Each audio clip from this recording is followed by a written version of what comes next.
وقل رب أدخلني مدخل صدق وأخرجني مخرج صدق واجعل لي من لدنك سلطانا نصيرا.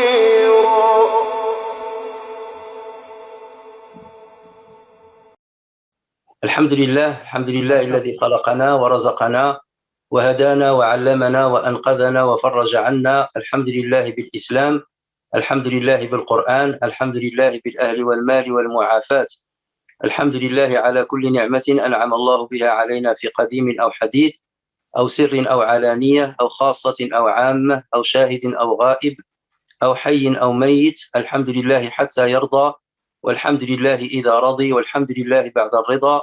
وأشهد أن لا إله إلا الله وحده لا شريك له، وأشهد أن سيدنا وحبيبنا وقائدنا محمدا عبده ورسوله أدى الأمانة وبلغ الرسالة ونصح الأمة وكشف الله به الغمة. فاللهم صل عليه وعلى آله وصحبه ومن سار على نهجه إلى يوم الدين.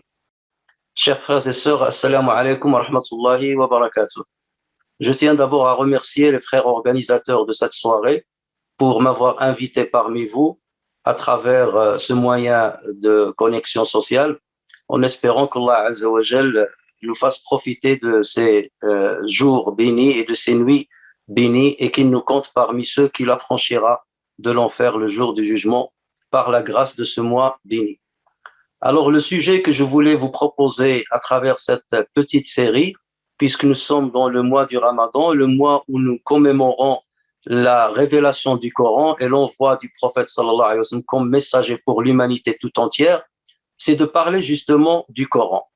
Et ne pas parler de tout le Coran, mais choisir un verset, un seul verset, sur lequel nous allons essayer de s'attarder un petit peu, de le commenter en long et en large, afin de voir les secrets par lesquels il regorge et afin de voir l'importance qu'il requiert dans notre religion. Il s'agit bien entendu de Ayat al-Kursi, le verset du trône, comme on a l'habitude de le traduire. Mais on arrivera peut-être à expliquer ce que ça veut dire al-Kursi. Vous savez très bien que Allah tabaraka wa ta'ala nous a comblés de plusieurs grâces et de plusieurs bienfaits. Parmi les meilleurs bienfaits dont Allah Azza wa Jal nous a comblés, d'abord le fait de nous avoir comptés dans sa création. On aurait pu être dans le néant. La deuxième chose, c'est de nous avoir pourvus de moyens de subsistance. Troisième chose, c'est de nous avoir guidés vers lui à travers l'envoi de messagers et à travers l'envoi de révélations divines représentées par certains livres. Et les musulmans ont pris la part du lion dans cette bénédiction et dans ces bienfaits, puisqu'ils bénéficient de la dernière et de la meilleure des religions, et puisqu'ils bénéficient d'un prophète qui est le sceau des prophètes, le dernier des prophètes, celui qui a ramené un message qui a abrogé tout ce qui l'a précédé. Et nous avons ce privilège d'avoir parmi nous le livre béni d'Allah Azza wa Jal, Al-Qur'an Al-Karim, ce livre qui est complet, ce livre qui est dominant. Allah Azza wa Jal dit à son propos: وَأَنزَلْنَا إِلَيْكَ الْكِتَابَ بِالْحَقِّ مُصَدِّقًا لِمَا بَيْنَ يَدَيْهِ مِنَ الْكِتَابِ وَمُهَيْمِنًا عَلَيْهِ. Et nous avons fait descendre sur toi le livre avec la vérité pour confirmer le livre qui était là avant lui et les livres qui ont été là avant lui, et pour prévaloir sur lui. Ce Coran, bien entendu, c'est la guidance de toute l'humanité. C'est le livre qui nous parle de ce qui nous a précédé, il nous parle de ce qui nous attend, notamment dans l'au-delà, et il nous exhorte à travers plusieurs versets, et il nous invite à lire les signes qu'Allah Azza wa Jal a créés afin de le découvrir et afin de découvrir sa grandeur et sa magnificence. Le Coran, par lui-même, c'est un livre miraculeux. Miraculeux à tous les sens, miraculeux dans sa rhétorique, miraculeux dans le message qu'il transmet, miraculeux dans la manière avec laquelle il narre les histoires. Et tous les versets pratiquement du Coran sont des versets glorieux. Et ceci a été formulée par le témoignage d'un des pires ennemis de l'islam à l'époque du prophète sallallahu alayhi wa sallam, un des grands détracteurs du prophète sallallahu alayhi wa sallam à son époque. Lorsqu'il a entendu le Coran, il leur a dit Inni sami'tu min Muhammadin kalaman, wallahi ma sami'tu mithlahu qattu min kalam. J'ai entendu de Muhammad des paroles dont je n'ai jamais entendu pareil. Inna fihi la halawa, wa inna alayhi la talawa, wa inna a'lahu la muthmir, wa inna asfalahu la mughdiq, wa innahu ya'lu wa la yu'la alayh. C'est difficile de traduire tout ce qu'a dit ce détracteur, mais en quelque sorte, il a dit, j'ai entendu des paroles qui sont magnifiques, des paroles dont je n'ai jamais entendu pareil. Il y a une beauté dans ces paroles. Il n'y a pas, même les paroles qu'on peut estimer comme être les plus faibles, selon son esprit bien entendu, elles sont succulentes, elles sont belles. Et il est haut, ce livre-là est haut et rien ne peut être plus haut que lui. Mais bien entendu, Allah Azza wa Jal, dans ce Coran-là, il a privilégié certains versets par rapport à d'autres, certains sourates par rapport à d'autres. Même si on est au plus haut degré de ce qu'on puisse imaginer comme parole, parce que la meilleure des paroles qui puisse exister, c'est la parole d'Allah Azza wa Jal. Et la meilleure des paroles qu'Allah Azza wa Jal a révélées à l'humanité depuis que l'humanité existe, c'est le Coran. Et dans ce Coran, il y a un verset glorieux, de par le témoignage du prophète sallallahu alayhi wa sallam lui-même.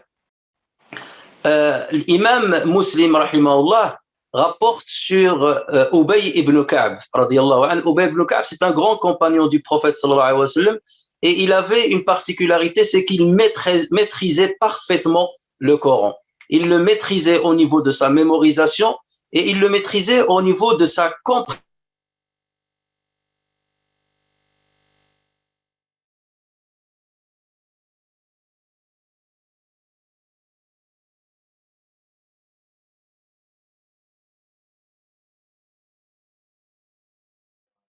Excusez-moi, cher, votre micro a coupé. Je vais vous mettre co-animateur.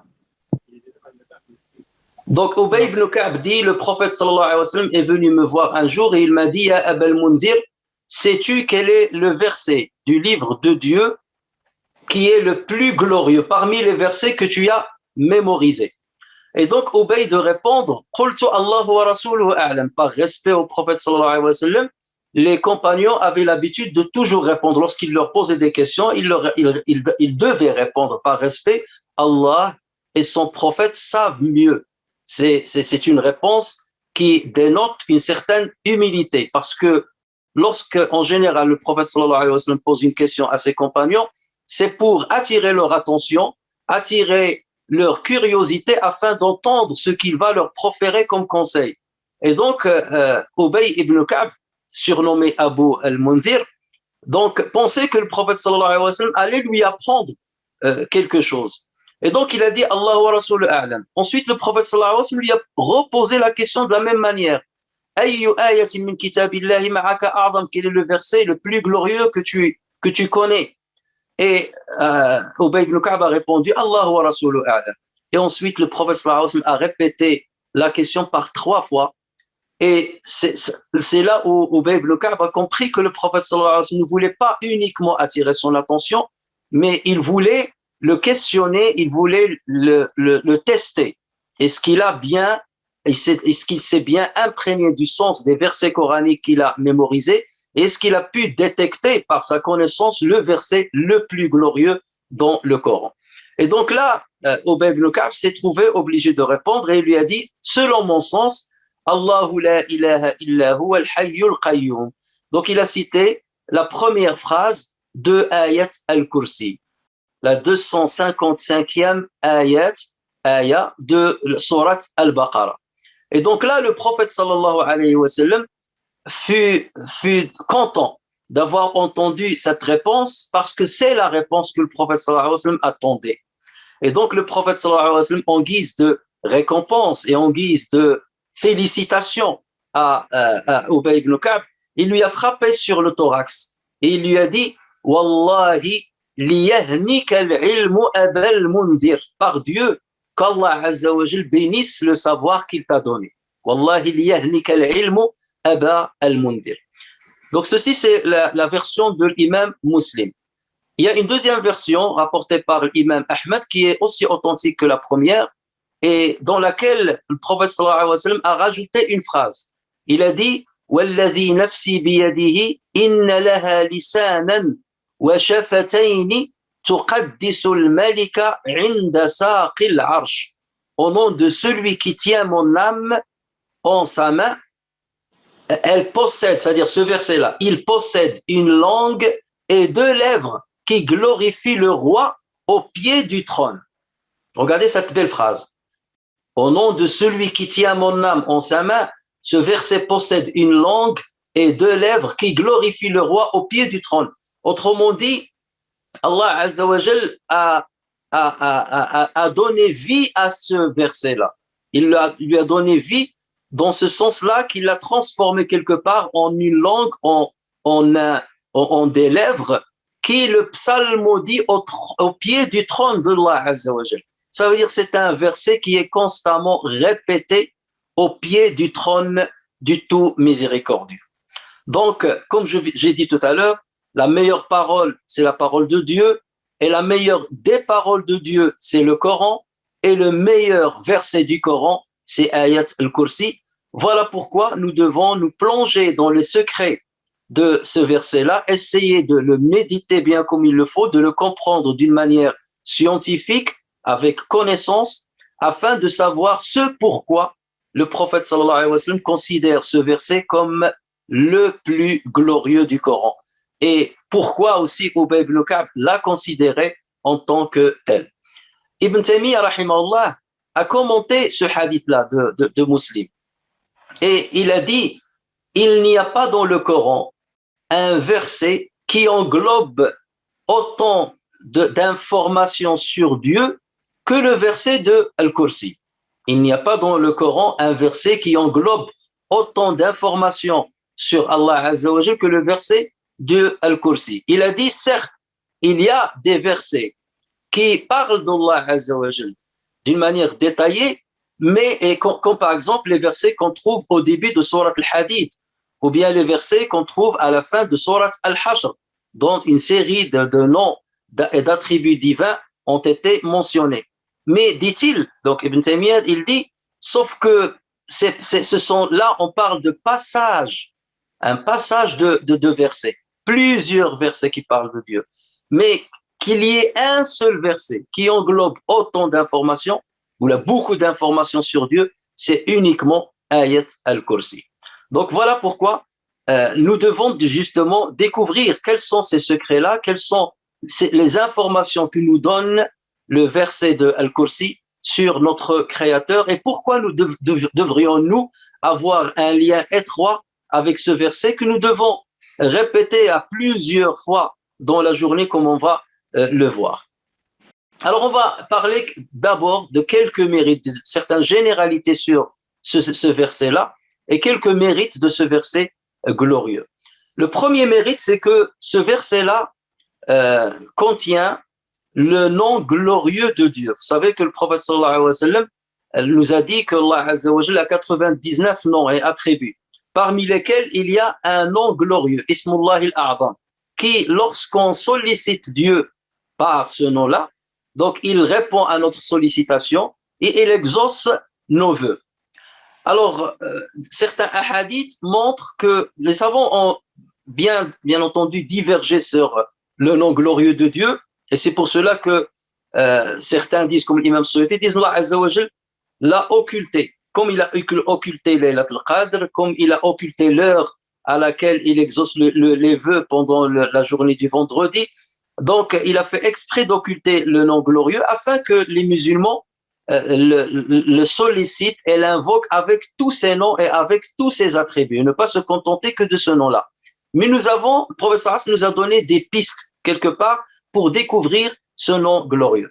Ainsi, dans un hadith rapporté par l'imam Ahmed sur Asma bint Yazid radiyallahu anha, cette dernière a dit: سمعت رسول الله صلى الله عليه وسلم يقول في هاتين الآيتين الله لا إله إلا هو الحي القيوم. Donc ça c'est le premier verset. Elle a dit: j'ai entendu le prophète sallallahu alayhi wa sallam commenter ces deux versets. Et ensuite, elle a cité ces deux versets. Allahu la ilaha illa huwa al-hayyul qayyum. Donc, elle faisait référence à Ayat al-Kursi. Bien entendu, l'ayat elle est encore plus longue, mais elle a cité que la première phrase. Et ensuite, elle a dit, le deuxième verset dont a parlé le prophète sallallahu alayhi wa sallam, Alif Lam Mim Al-Imran. Alif Lam Mim de sourate Al-Imran. Allahu la ilaha illa huwa al-hayyul qayyum. Et le prophète sallallahu alayhi wa sallam a dit à propos de ces deux versets, Inna fihi masmullahi al-a'zam.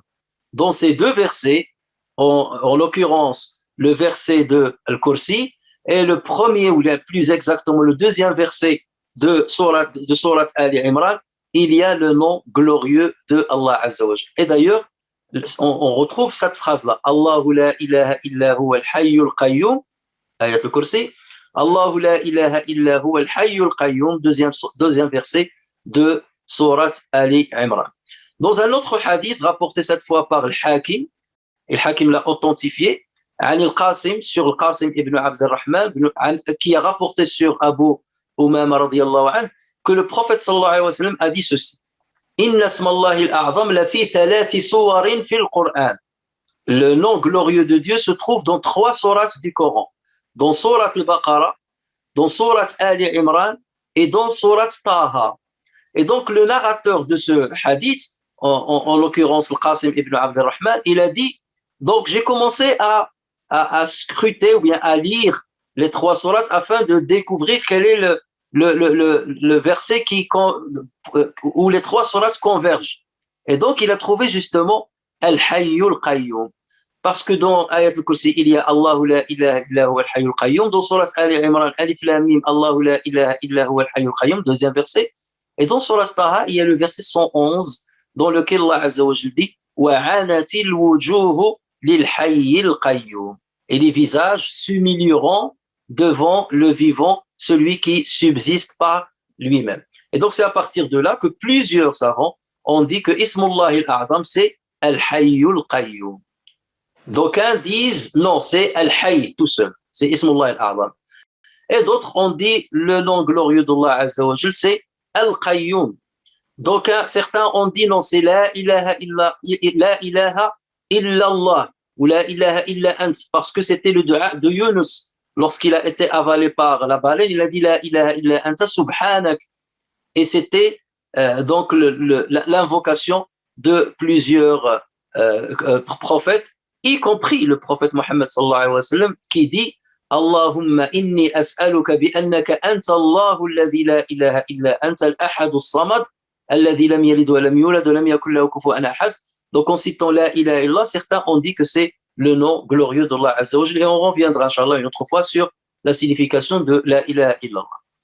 Donc dans tous les cas, on est presque sûr à travers les 2 hadiths que je viens de vous citer que dans Ayat al-Kursi, il y a le nom glorieux de Allah Azza wa Jalla, et ceci c'est un grand mérite. Et quel grand mérite!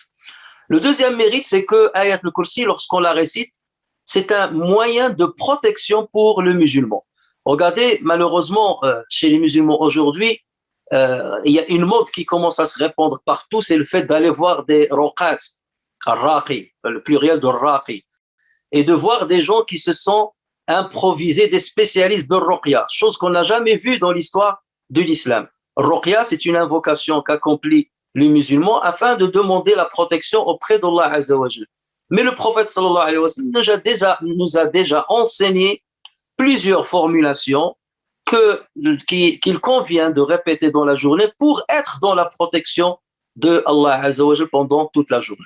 Et parmi ce qu'on peut formuler pour demander cette protection, c'est Ayat al-Kursi, ce verset glorieux.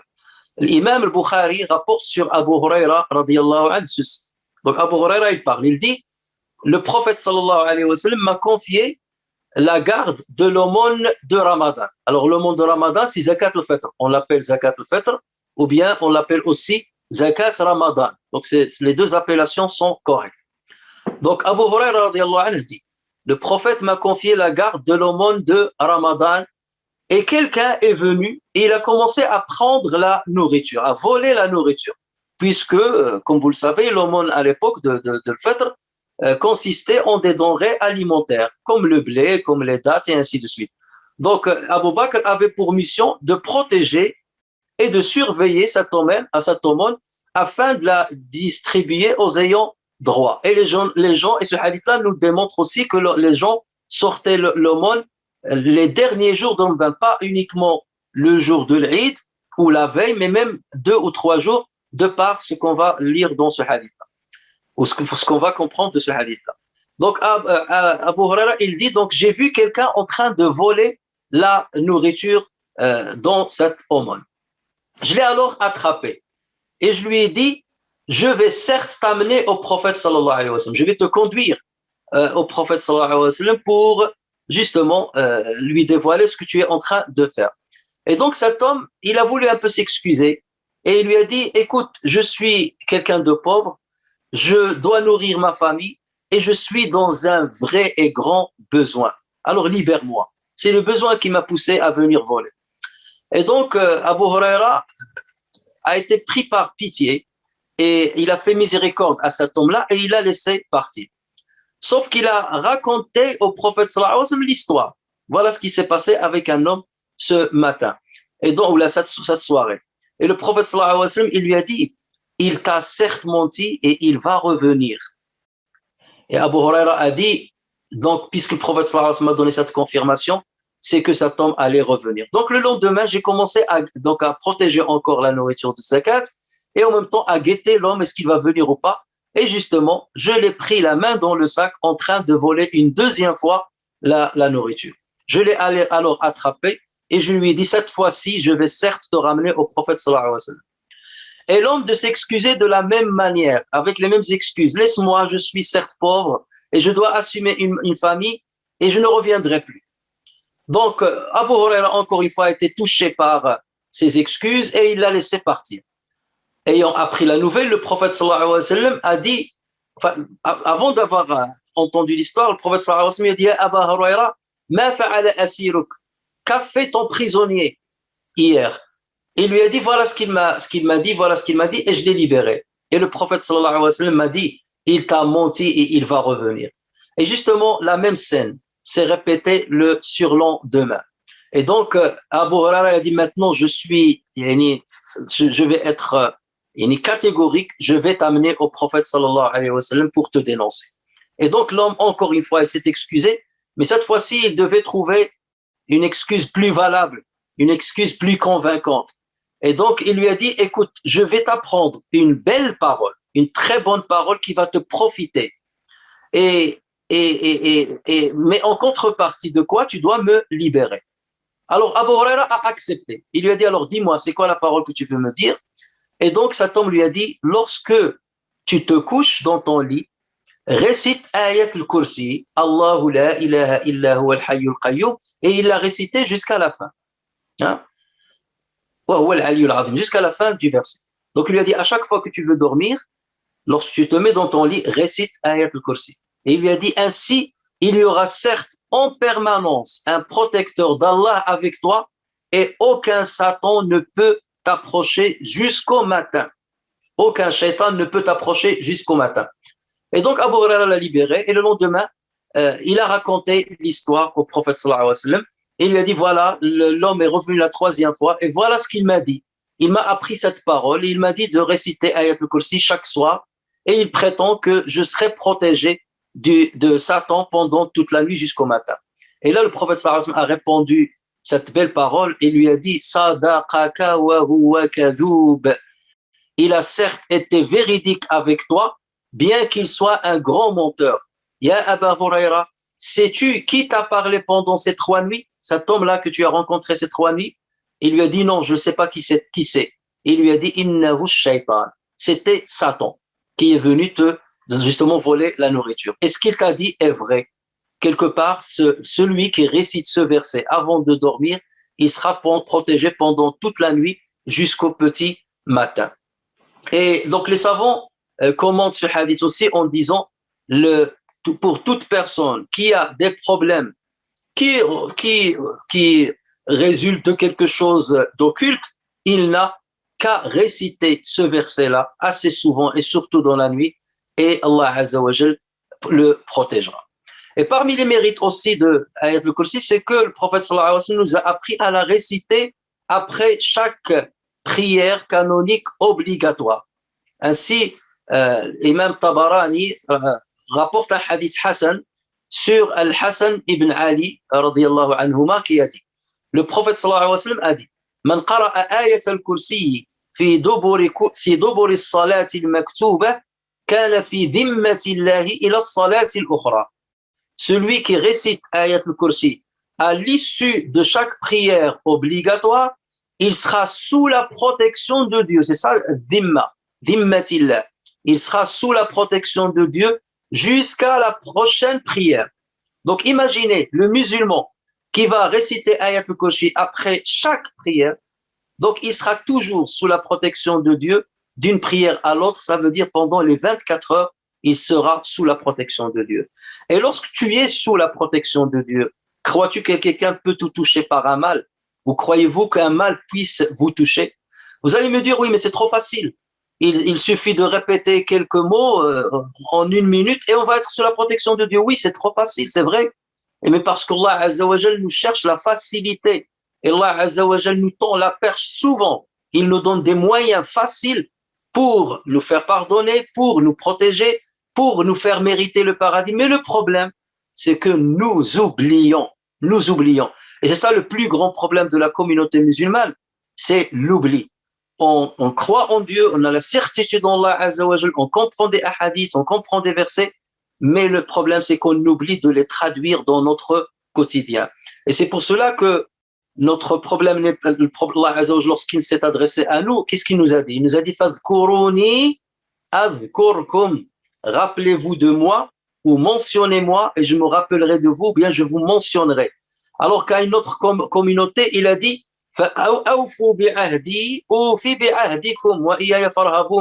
respectez votre engagement vis-à-vis de moi et je respecterai le mien vis-à-vis de vous, parce qu'ils ne respectaient pas leur engagement. Nous, on est à une moindre mesure, bien entendu, au niveau du manquement, mais on oublie justement de prendre en compte les conseils du prophète sallallahu alayhi wa sallam. Lorsque tu es protégé par Allah Azza wa Jal, aucun mal ne peut te toucher. Et l'imam Nasa'i ainsi que Ibn Hibban ou Tabarani ont rapporté un hadith sur Abu Umama radiyallahu anhu qui a dit, le prophète sallallahu alayhi wa sallam a dit, Man qara'a ayat al-kursi fi duburi kulli salatin maktuba lam yamna'hu min dukhuli al-jannati illa al-maut. Celui qui récite le verset de al-kursi à l'issue de chaque prière obligatoire, rien ne l'empêchera d'entrer au paradis si ce n'est la mort. Ça veut dire que Allah Azza wa Jal dit cette personne parce qu'il a récité Ayat al-Kursi, il mérite tout de suite le paradis. Qu'est-ce qui l'empêche d'y entrer tout de suite? C'est la mort. Il faut qu'il attende l'arrivée de la mort, il faut que son terme arrive pour qu'il puisse entrer au paradis. Donc regardez ce moyen, et c'est ça la foi en Allah Azza wa Jal, la foi que nous avons en le prophète sallallahu alayhi wa sallam, c'est lorsqu'il nous dit ce genre de paroles, le prophète sallallahu alayhi wa sallam, ballagha ar-risala. Il nous a transmis le message comme il le faut, et mieux que quiconque pourrait le faire. Donc, encore faut-il seulement saisir ce message-là, l'utiliser et le respecter. Ibn Hajar al-Asqalani a authentifié ce hadith-là. C'est pour vous dire que c'est pas un hadith qui serait faible. Non, c'est un hadith qui est authentique. Et ceci nous montre que nous avons entre nos mains un moyen facile qui nous permettrait d'être protégés et qui nous permettrait de mériter par la grâce d'Allah Azza wa Jal le paradis. Encore faut-il seulement se rappeler. Et il ne se rappellera de réciter ce verset à l'issue de chaque prière que celui qui est imprégné par une vraie foi et par une vraie certitude en la parole du prophète sallallahu alayhi wa sallam et en la parole de Allah tabaraka wa ta'ala. Donc, c'est une occasion que Allah Azza wa Jal nous a donnée, une facilité que notre Seigneur nous a donnée afin que nous puissions la saisir pour mériter la grâce d'Allah Azza wa Jal et mériter le paradis. Allahu la ilaha illa huwa al-hayyul qayyum. Allah, point de divinité à part lui, le vivant, celui qui subsiste par lui-même.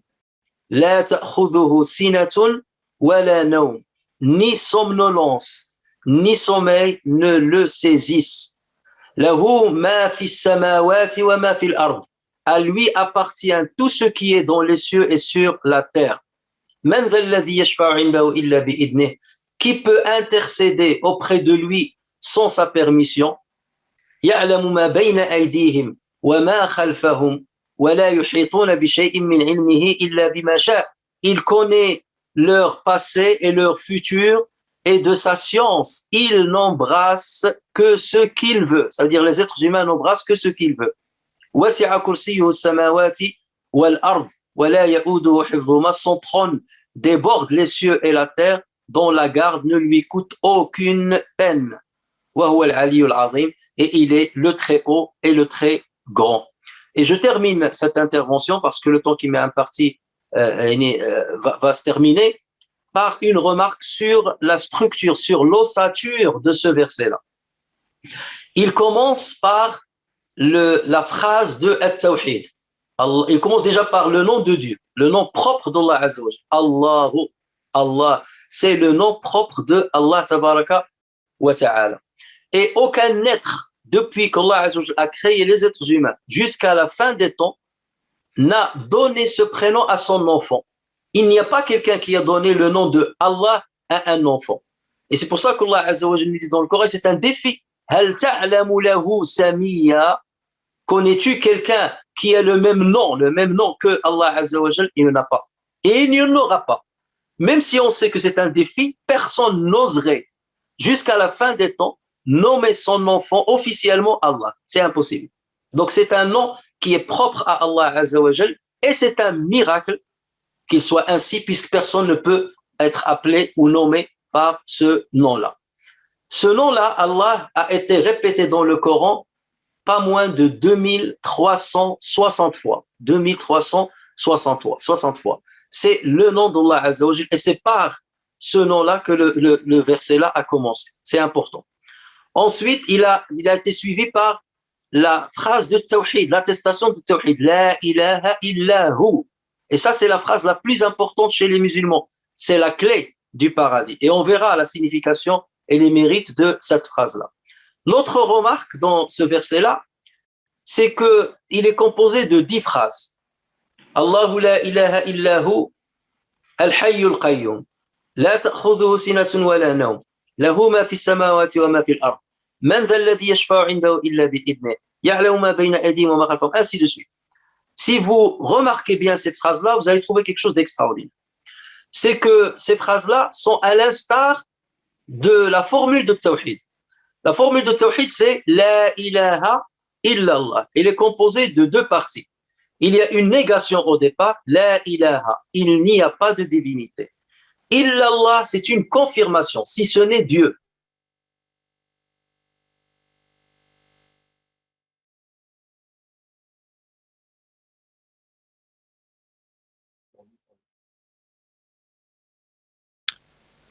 Vous pouvez réactiver votre son, s'il vous plaît, on ne vous entend plus, Cheikh. Cheikh, on ne t'entend plus. Excuse-nous. Voilà.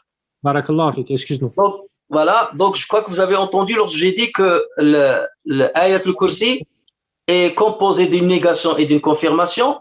Et lorsque vous verrez les 10 phrases de Ayat al-Kursi, enfin, la formulation de Tawhid, la ilaha illallah, elle est composée d'une négation, ensuite d'une confirmation. Et si vous voyez les 10 phrases de Ayat al-Kursi, vous allez voir qu'ils sont composés d'une suite. Une suite mathématique, si j'ose dire, avec une phrase de négation, une phrase de confirmation, une phrase de négation, une phrase de confirmation, et ainsi de suite jusqu'à la fin. Alors, si on considère que la première phrase, c'est une négation. Allahu la ilaha illahu. Ça, c'est une négation. Al-hayyul qayyum. C'est une confirmation. Il est le vivant et celui qui subsiste par lui-même. La ta'khudhuhu sinatun wa la nawm. Il n'est saisi ni par somnolence, ni par sommeil. C'est une négation. Lahu ma fi samawati wa ma fi al-ard. À lui appartient ce qui est dans les cieux et sur la terre. Il s'agit d'une confirmation. Man dha alladhi yashfa'u 'indahu illa bi'idhnihi. Qui peut intercéder auprès de lui sans sa permission? Là, il s'agit d'une interrogation. Mais quelle est la réponse? La réponse, elle est inclue dans la question. Qui peut intercéder auprès de lui sans sa permission? Personne. Ça veut dire la signification de cette phrase, c'est que personne ne peut intercéder auprès de lui sans sa permission. Donc, c'est une interrogation, c'est une négation sous forme d'une interrogation. Ensuite, يَعْلَمُ مَا بَيْنَ أَيْدِيهِمْ وَمَا خَلْفَهُم. Il connaît leur passé et leur futur. Donc là, c'est une confirmation. وَلَا يُحِيطُونَ بِشَيْءٍ مِّنْ عِلْمِهِ إِلَّا بِمَا شَاءَ. Et de sa science, il n'embrasse que ce qu'il veut. Donc négation. Ensuite, وَسِعَ كُرْسِيُّهُ السَّمَاوَاتِ وَالْأَرْضِ. Son trône déborde les cieux et la terre. وَلَا يَؤُودُهُ حِفْظُهُمَا. La garde de ces dernières ne lui coûte aucune peine. وَهُوَ الْعَلِيُّ الْعَظِيمُ. Et il est le très haut, le très grand. Donc ça termine avec une confirmation. Donc vous voyez, cette succession-là, elle n'est pas le fruit d'un hasard. Elle n'est pas le fruit d'un hasard. Ça dénote le caractère miraculeux de ce verset, le caractère miraculeux du Coran, bien entendu, et plus particulièrement encore de ce verset. Et c'est pas pour rien que le prophète sallallahu alayhi wa sallam a dit que c'est le verset le plus glorieux du Coran. Et dernière remarque, c'est que comme je vous ai dit, le verset commence par le nom d'Allah Azza wa Jalla. Dans la grammaire arabe, on dit hada wal mubtada, le début. Et toujours dans les phrases nominales, il y a le mubtada et il y a al-khabar. Al-mubtada, donc le début de la phrase, et le khabar, c'est l'information sur ce qui a été cité au début. Si vous voyez les 10 phrases que composent ce verset-là, vous allez voir que le nom de Dieu, Allah, c'est le mubtada de chaque phrase. C'est le mubtada de chaque phrase. Donc, quelque part, il est mis en facteur des 10 phrases. Allahu la ilaha illahu. Allahu huwa al-hayyul qayyum. Allahu la ta'khudhuhu sinatun wa la nawm. Allahu lahu ma fi as-samawati wa ma fi al-ard. Allahu man dha alladhi yashfa'u 'indahu illa bi'idhnihi. Allahu ya'lamu ma bayna aydihim wa ma khalfahum. الله لا يحيطون بشيء من علمه إلا بما شاء.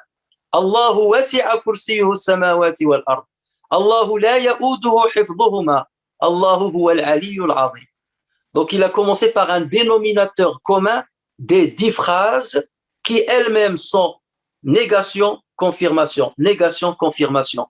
Et cet ordre-là et cette harmonie-là, vous ne la trouverez dans aucune parole d'un être humain. Aucun être humain n'est capable de façonner une longue phrase de cette manière avec une telle structure aussi harmonieuse que celle-ci. Et ceci témoigne encore une fois du caractère miraculeux du Coran, ce miracle rhétorique. Et c'est par là qu'il faut d'abord commencer à chaque fois qu'on veut méditer le Coran, c'est de voir quels sont les secrets rhétorique dans les versets, dans leur sémantique, dans leur composition, dans la signification des mots, avant de commencer à extraire les leçons et les morales par lesquelles nous devons nous imprégner et que nous devons traduire dans notre quotidien afin de parfaire notre comportement, de parfaire notre adoration et de parfaire notre religiosité. نفعني الله وإياكم بالقرآن الكريم وبحديث سيد الأولين والآخرين وغفر الله لي ولكم ولسائر المسلمين واسأل الله تبارك وتعالى أن يتقبل منا الصلاة والصيام والقيام والدعاء وتلاوة القرآن وأن يجعلنا من عباده الصالحين وأوليائه المقربين إنه على ذلك قدير وبالإجابة جدير وآخر دعوانا أن الحمد لله رب العالمين. بارك الله فيك شيخ. Quelle profondeur de cette explication des versets de Ayat al-Kursi. Subhanallah, quand j'y pense et je me dis que c'est que la première partie, on va se revoir, Inch'Allah, dimanche prochain et le dimanche d'après. Donc, ça sera en 3 parties, Inch'Allah. On va traiter les versets de Ayat al-Kursi. Qu'Allah Ta'ala vous récompense pour toutes ces subtilités que vous nous avez données ce soir. Et qu'Allah Ta'ala augmente, Inch'Allah, votre science et votre compréhension, Inch'Allah, et qu'on puisse en profiter. Et barakallahu fikum pour tout. Et on va maintenant prendre de place aux questions. Donc, ma sœur Alimatou est avec nous, je pense. Salam alaikum, cheikh. Est-ce que tu as des questions par rapport au sujet de Ayat al-Kursi? J'ai une question, mais qui a été répondue en partie. Donc, la question, c'est peut-on prier avec ce verset après avoir récité Al-Fatiha? Absolument. Absolument. Voilà, nous savons très bien que dans la prière, et le minimum à réciter, c'est un verset dont le sens est complet.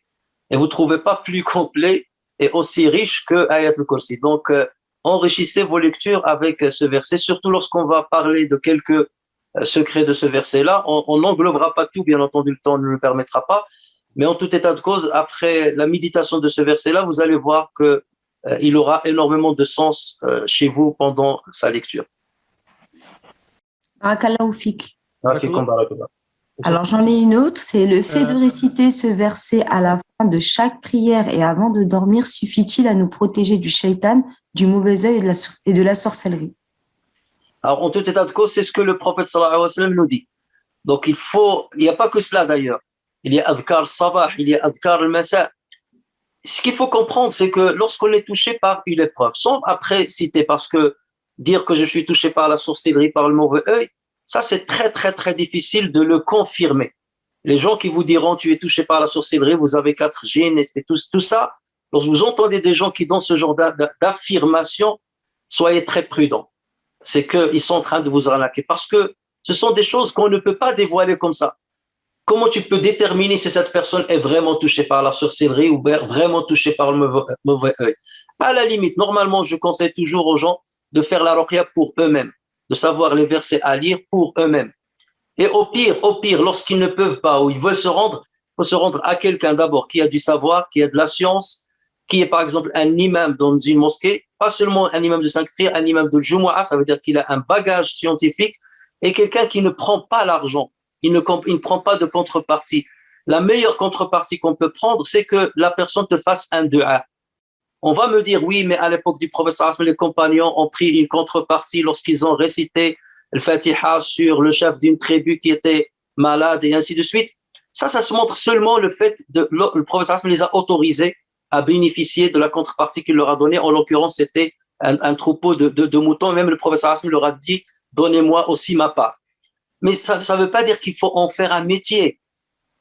Et en faire un métier, c'est comme si c'est de l'orgueil, c'est comme si tu prétends devant les gens qu'Allah Azza wa Jal exauce tes vœux. Lorsque je vais te faire dua et ruqya, Dieu va te guérir, comme si moi je suis un saint et qu'Allah Azza wa Jal, que je suis parfait, Allah Azza wa Jal exauce mes vœux. Qui peut prétendre cela? Qui peut prétendre cela? Non, il faut guider les gens. On récite le Coran, par exemple, sur la personne ou sur l'eau, on lui donne à boire, et on lui dit, c'est à toi de t'adresser à Dieu. Mais parfois, même en récitant ces invocations, ces versets, et que Allah Azza wa Jal veut t'éprouver. Et Allah Azza wa Jal peut t'éprouver pour 3 raisons. Il peut t'éprouver pour te purifier des péchés, et pour voir si tu vas patienter ou pas. Et il veut te purifier des péchés. Il peut t'éprouver pour augmenter ton niveau de foi, parce que les frappes qui ne cassent pas ton dos le rendent fort, et il peut t'éprouver pour te punir sur des péchés que tu as commis. Donc, il ne faut pas penser que c'est des boutons. J'appuie sur le bouton, je suis protégé. J'appuie sur le mauvais bouton, je ne suis pas protégé.